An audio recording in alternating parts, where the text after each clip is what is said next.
C'était le 5 décembre 2010. Pour la première fois, il foulait le territoire français. Derrière lui, les violences de son pays, la République démocratique du Congo. Agressé, enfermé puis libéré, il fuit, sans rien. En France, il a la vie, mais tout à reconstruire. Lorsqu'ils arrivent, ils tuent des femmes. Il y a des femmes qu'ils violent. Après avoir, ils les tuent.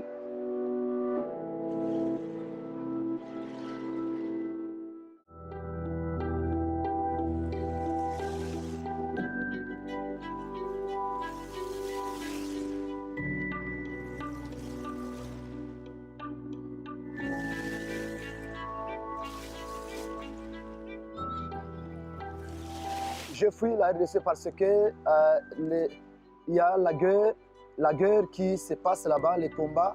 Alors, ces combats vraiment tuent beaucoup de gens. Les gens meurent du jour au jour et puis les maisons sont incendiées, les villages sont incendiés l'un après l'autre.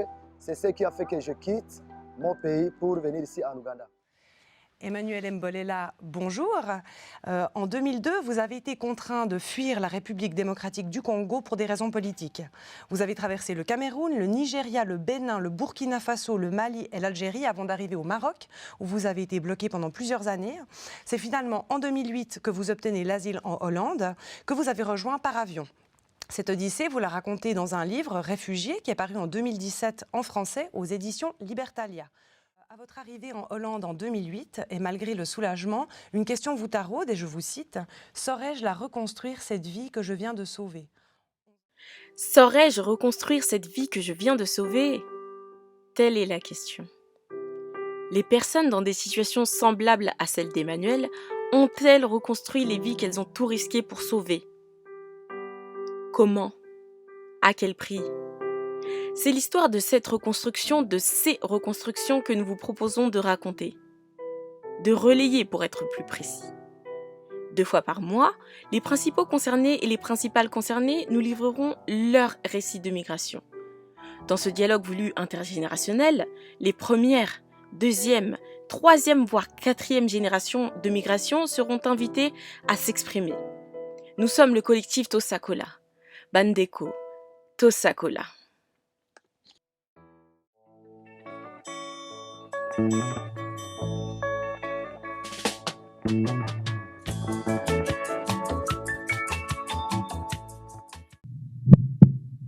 Pour celles et ceux d'entre nous les moins familiers avec le Lingala, l'invitation Tosakola peut se traduire en fonction du contexte comme annonçons, prophétisons ou plus simplement racontons. Ces mots ont de beau qu'ils en portent d'autres. Tokola, évoluons, grandissons. L'ambition du collectif est portée par son nom. Puissions-nous, à travers le partage de ces récits de migration, d'immigration, d'émigration, d'expatriation ou de repatriation, grandir dans notre appréhension des effets de ces différents phénomènes migratoires qui ont façonné, façonnent et façonneront à jamais nos vies et nos histoires. Cette question, mais sincèrement, oui et non. Avant, après, non, parce que pour moi, il n'y a pas eu beaucoup d'après, parce que je suis parti du pays. J'avais à peine 20 ans. Et au bout de 20 ans, je suis retourné, donc c'est un pays que je ne connais pas vraiment. Oui, lorsque nous sommes arrivés, c'était, ma vie, on avait habité là. C'est comme si nous, on connaissait plus. Or, on oubliait un peu que c'était eux qui nous avaient acquis, ils nous ont montré le chemin, tout ça. Je crois que j'avais des opportunités aussi de bien réussir ma vie au Congo.